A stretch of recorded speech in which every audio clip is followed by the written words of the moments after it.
एक राजा की दो रानियां थीं। उनकी एक रानी राक्षसी थी, पर यह बात किसी को मालूम न थी। दोनों रानियों का एक एक बेटा था। अच्छी रानी के बेटे के नाम था कुसुम और राक्षसी रानी के बेटे का नाम था अजित। दोनों में बहुत मेल था। राक्षसी रानी के मन में काला था, वह रक्त पिपासु थी। दोनों भाइयों का प्रेम उसे एक आंख नहीं सुहाता था। वह हमेशा इस ताक में रहती थी कि कब सौत के बेटे को मारकर उसके नर्म नर्म मांस का शोरबा बनाकर पिएगी। उसकी मंशा को उसका सगा पुत्र बहुत अच्छी तरह समझता था, अतः वह कभी कुसुम का साथ नहीं छोड़ता था। गुस्से से राक्षसी रानी दांत पीसती रहती थी। मौका न मिलने से वह दोष त्रुटि ढूंढती, अपनी दृष्टि शक्ति से सौत का खून चूसती रहती। फलतः अच्छी रानी दुर्बल होती गई और एक दिन उसने बिस्तर पकड़ लिया। 2-3 दिनों में उसका देहांत हो गया। सारे राज्य में शोक छा गया, परंतु असल कारण किसी को समझ में न आया। राक्षसी रानी कुसुम को तो सताती ही थी, अपने पुत्र को भी उसका साथ देने के लिए धिक्कारती थी। एक दिन अजित ने कुसुम से कहा, भैया जाने दीजिए, हम लोग उनके पास और नहीं जाएंगे। उन लोगों ने उस राक्षसी माँ के पास जाना बंद कर दिया, परंतु राक्षसी माँ का अत्याचार फिर भी जारी रहा। अजित अपने दिल को कड़ा कर सब सहता रहा, पर नर्म दिल वाला कुसुम धीरे धीरे सूखता गया। रानी ने जब देखा कि उसका सगा बेटा ही उसका शत्रु बन गया है, तो वह एकदम जल भून गई। एक रात राजा के हाथी खाने में एक हाथी की मौत हो गई, घुड़साल में एक घोड़ा मर गया और गौशाला में एक गाय मृत पाई गई। राजा का गुस्सा 7वें आसमान पर चढ़ गया। दूसरी रात राजमहल में शोरगुल सुनकर राजा चिहुक कर उठे और तलवार लेकर अपने कमरे से बाहर निकले। सोने के पलंग पर अजित और कुसुम सोए थे। एक बड़ा राक्षस कुसुम को उठा लाया। इससे पहले कि राजा कुछ करते, रानी ने अपना एक केश तोड़कर राजा पर फेंक दिया। राजा वहीं जड़ हो गए। उसकी आंखों के सामने राक्षस कुसुम को खाने लगा। राजा की आंखों से अश्रुधार बह निकली, पर वे उसे पोंछ नहीं सके। उनका शरीर थर थर कांप रहा था, पर वे बैठ भी न सके। रानी अट्टहास कर उठी। अजित की नींद टूट गई। उसने देखा कि कुसुम भैया पास में नहीं है। वह हड़बड़ा कर उठा। उसने देखा कि रानी के हाथ का बाला कंगन झम-झम कर रहा है और कुसुम भैया को राक्षस खा रहा है। क्रोध से उसका शरीर जलने लगा। वह दौड़कर वहां पहुंचा और राक्षस के सिर पर एक जोर का चूसा मारा। राक्षस हाय हाय कर चीत्कार कर उठा और सोने का एक टुकड़ा उगलकर भाग गया। रानी ने देखा कि यह तो अनर्थ हो रहा है, अपना ही पुत्र दुश्मन बन गया है। क्रोधाग्नि में जलती रानी अपने ही पुत्र को चबाने लगी। तभी उसके गले से लोहे का एक टुकड़ा गिर पड़ा। हतप्रभ होकर वह उछल पड़ी और सोने एवं लोहे के टुकड़े को लेकर छत पर चढ़ गई। छत पर राक्षसों की भीड़ थी। उनमें कुछ कह रहे थे और खाऊंगा और खाऊंगा, और कुछ कह रहे थे अपने देश जाऊंगा। रानी बोली, मैं यहाँ रहूंगी, तुम लोग अपने देश जाओ। झुंड बनाकर राक्षस अपने देश की ओर जब भागे तो उनके धक्के से राजभवन का शिखर टूट गया, पेड़ पौधों की डालें टूट गईं, नदी के जल में उत्ताल लहरें उठी और राजा का हृदय कांप उठा। जली भुनी रानी अपने कमरे में आई। उसे कहीं से भी चैन नहीं आ रहा था। रात काटे नहीं कट रही थी। अंत में उसने अपनी जादुई आराम छड़ी एवं जिराम छड़ी को जला दिया और आसमान में उड़ती हुई एक नदी के किनारे उतरकर एक बांस वन में एक स्थान पर सोने के टुकड़े एवं लोहे के टुकड़े को गाड़ दिया। फिर निश्चिंत होकर वह घर लौट आए। दूसरे दिन राजा ये देखकर हैरान रह गया कि पूरे महल में जगह जगह हड्डियों के ढेर, रास्ते में भी सर्वत्र हड्डियां बिखरी हुई हैं। पूरे देश में राक्षसों ने आतंक फैला रखा है, रक्षा का कोई मार्ग नहीं। जब लोगों ने सुना कि राक्षसों ने राजपुत्रों को भी खा लिया है, तो सब झुंड का झुंड बनाकर राज्य छोड़कर भागने लगे। राजा जड़ हो गए। उनके राज्य में राक्षस छा गए। नदी किनारे बांस वन में एक किसान बांस काटने गया। एक बांस को चीरने पर उसे 2 अंडे दिखे। उसे समझ में नहीं आया कि वे सांप के अंडे थे या किसी और प्राणी के, अतः उसने अंडों को फेंक दिया। अंडे टूट गए। लाल रंग के अंडे से एक लाल रंग का राजपुत्र और नीले रंग के अंडे से नीले रंग का राजपुत्र प्रकट हुआ। माथे पर मुकुट, हाथ में नंगी तलवार लिए दोनों राजपुत्र वायुवेग से वहां से चले गए। डर से किसान मूर्छित हो गया। जब उसे होश आया तो उसने देखा कि लाल अंडे का खोल सोने का एवं नीले अंडे का खोल लोहे का बनकर वहां पड़ा हुआ है। किसान ने लोहे वाले खोल से अपने लिए एक हंसिया और सोने वाले खोल से अपनी पुत्रवधू के लिए एक बाजूबंद बनवा दिया। दोनों राजपुत्र चलते चलते एक राज्य में पहुंचे। वहां बड़े बड़े राक्षसों से लोग डरे सहमे रहते थे। राजा रोज मंत्री नियुक्त करते, पर राक्षस उन्हें खा जाते एवं एक परिवार के लोगों को खा जाते। राजा ने घोषणा कर दी थी कि जो कोई भी जोड़ा राजपुत्र राक्षसों का संहार करेगा, उसके साथ परी की तरह जुड़वा राजकुमारियों का ब्याह करा दिया जाएगा एवं उनका राजत्व भी उन्हें मिलेगा। अनेक जोड़ा राजपुत्र आए, पर राक्षसों ने उन्हें खा लिया। लालकमल और नीलकमल राजा के समक्ष उपस्थित होकर बोले, हम लोग राक्षसों को मारने के लिए आए हैं। उन्हें देख राजा के मन में आशा निराशा के भाव उठे, पर अंत में बोले, ठीक है। नीलकमल और लालकमल नंगी तलवार लेकर एक कमरे में छुपकर बैठ गए। धीरे धीरे रात गहराने लगी, कोई भी राक्षस नहीं आया, और एक पहर बीता तब भी कोई नहीं आया। आधी रात बीतने पर भी कोई नहीं आया। दोनों राजपुत्रों को नींद आने लगी। नीलकमल ने लालकमल से कहा, भैया मैं सो जाता हूँ, बाद में मुझे जगाकर तुम सो जाना। राक्षस आकर अगर नाम पूछे तो मेरा नाम पहले बताना, अपना नाम पहले मत बताना। ये कहकर नीलकमल सो गया। थोड़ी देर बाद दरवाजे पर दस्तक हुई।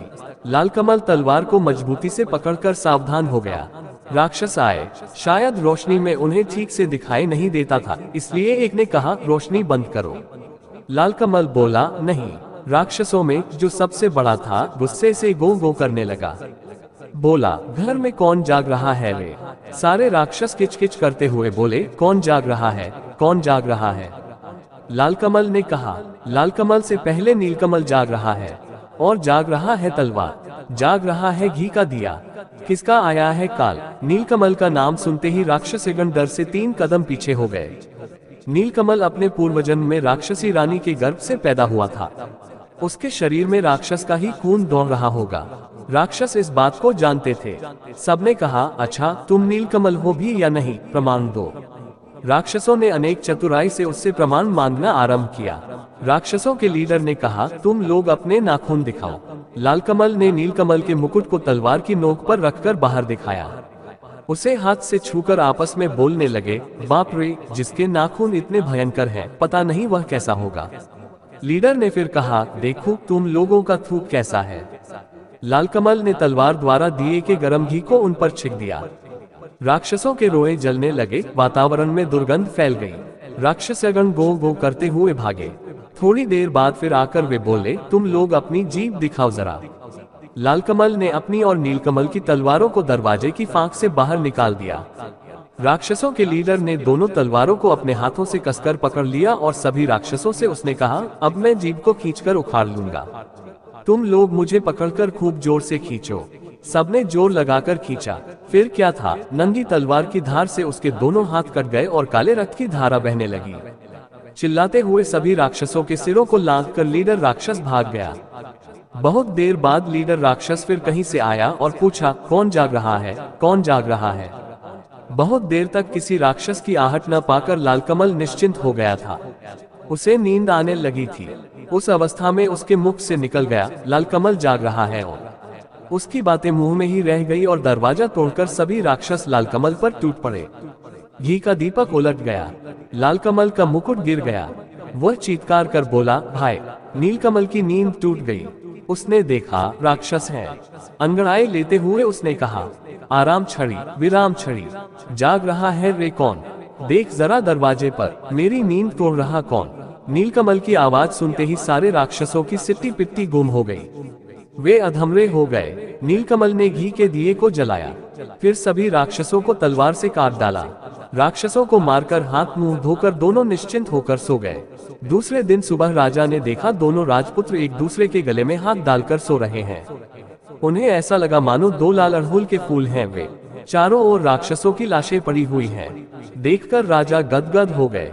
दोनों भाइयों को जोड़ा राजकन्या एवं राजपाट मिल गया। उधर राक्षसी रानी ने राजभवन में अपना आधिपत्य जमा लिया था। आई राक्षस एवं काय राक्षस नामक 2 राक्षस दूतों ने उन्हें राक्षसों की मरण कथा की सूचना दी। सुनकर रानी हतप्रभ होकर अपनी छाती पीटने लगी और बोली, आय रे काय रे, अब तो मैं नहीं बचूंगी रे। राक्षसी रानी के कहने से आय काय दोनों राक्षस दूत सिपाही का वेश धारण कर नीलकमल एवं लालकमल की राजसभा में गए और बोले, छाती में कील, पीठ में कील, हमारे राजा को जब तक राक्षसों के सिर का तेल नहीं दिया जाएगा, उनकी बीमारी दूर नहीं होगी। लालकमल नीलकमल ने कहा, ठीक है, तेल ला दूंगा। नई तलवारों में धार देकर दोनों भाई एक जंगल में पहुंचे। एक विशाल बरगद के पेड़ के नीचे विश्राम हेतु बैठे। पेड़ पर एक बेंगमा बेंगमी पक्षी का घोंसला था। बेंगमी ने बेंगमा से कहा, काश कोई दयालु व्यक्ति होता जो अपने 2 बूंद रक्त से हमारे बच्चों के प्राणों की रक्षा करता। ये सुनकर लाल एवं नील ने कहा, पेड़ पर कौन बातचीत कर रहा है? हम लोग अपना रक्त दे सकते हैं। ये सुनकर बेंगमी खुशी से आहा आहा करने लगी। बेंगमा नीचे उतरा। दोनों भाइयों ने अपनी उंगली चीरकर उसे खून दिया। खून लेकर बेंगमा ऊपर चला गया। थोड़ी देर बाद सो सो करते हुए बेंगमा के दो बच्चे नीचे उतरकर बोले, हमारे प्राण बचाने वाले राजपूत, तुम लोग कौन हो? हम तुम्हारे लिए क्या कर सकते हैं, बोलो। नील लाल ने कहा, हमें किसी चीज की जरूरत नहीं, बस तुम लोग जीवित रहो। बेंगमा बेगमी के दोनों बच्चों ने कहा, ठीक है, पर तुम लोग जाओगे कहाँ? चलो हम तुम्हें पीठ पर बैठाकर वहाँ छोड़ आते हैं। दोनों राजपुत्र उनकी पीठ पर बैठ गए। देखते ही देखते तीव्र गति से वे हू हू कर उड़ने लगे। नदी, नाले, जंगल, पहाड़, चंद्र, सूर्य को पीछे छोड़ वे शून्य में उड़ने लगे। 7 दिन 7 रात तक लगातार उड़ने के बाद 8वें दिन वे एक पहाड़ पर उतरे। पहाड़ के नीचे मैदान, मैदान के उस तरफ राक्षसों का देश। नीलकमल ने कुछ उड़द के दाने चुनकर लालकमल के कोंच में रखते हुए कहा, लोहे की उड़द चबाने के लिए वे कहेंगे तो इसे चबाना। उसके बाद वे आगे बढ़ने लगे। मैदान को पार करते ही राक्षसों के एक दल ने उन्हें घेर लिया और वे चिल्लाने लगे, खाओ माओ खाओ, मानुस गंध पाओ, पकड़ पकड़ कर खाओ। उन्हें देखते ही नीलकमल ने चिल्लाकर कहा, नानी माँ, नानी माँ, हम लोग आए हैं तुम्हारा नीलकमल, गोद में उठाकर हमें ले चलो।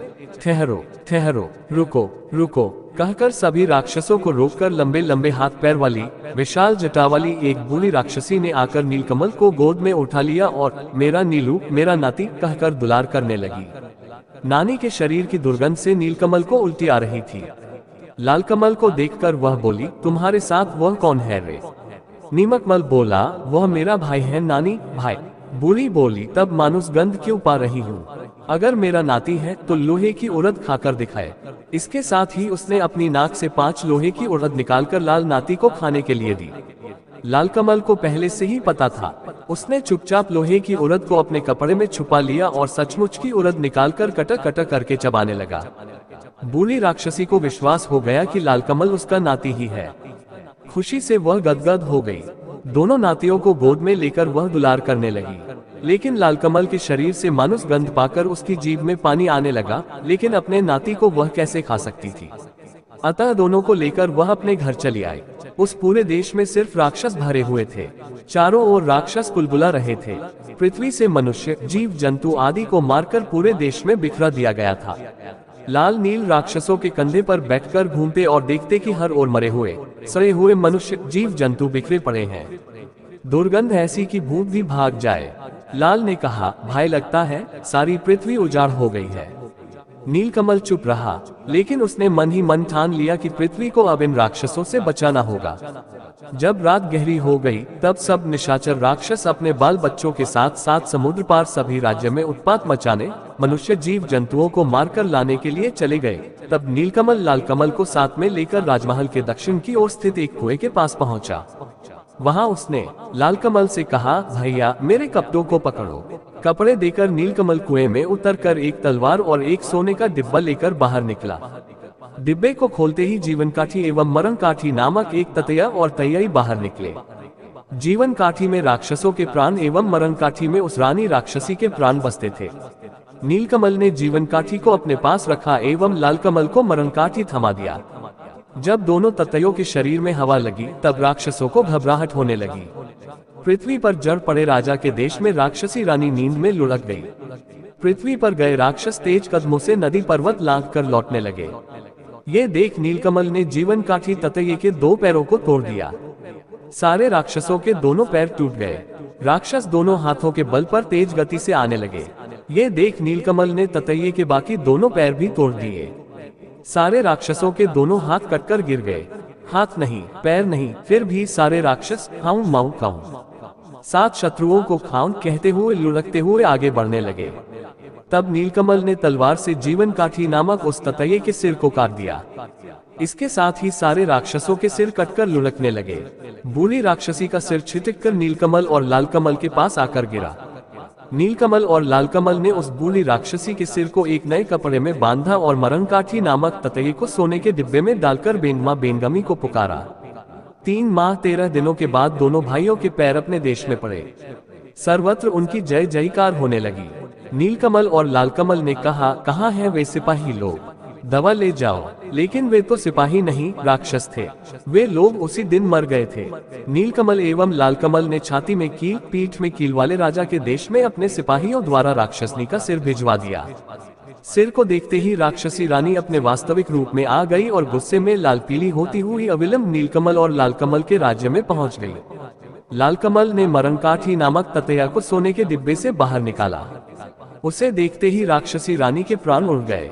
राक्षसी रानी के मरते ही जड़ हो चुके राजा का रोग भी दूर हो गया। स्वस्थ होने पर राजा ने सारे राज्य में ढोल पिटवाया। प्रजाजनों ने आकर पूछा, हाय, हमारे राजकुमार अजित और कुसुम कहाँ हैं? राजा ने भी दीर्घ श्वास छोड़ते हुए कहा, हाय, कहाँ है मेरे सुपुत्र? तभी राजभवन के बाहर ढाक ढोल बजने लगे। थोड़ी ही देर में नीलकुसुम एवं लालकुसुम एक दूसरे के गले में हाथ डाले राजा के सम्मुख उपस्थित हुए। राजा ने पूछा, क्या तुम लोग मेरे अजित और कुसुम हो? प्रजागण एक स्वर में बोले, हाँ हाँ, ये ही हमारे अजित और कुसुम हैं।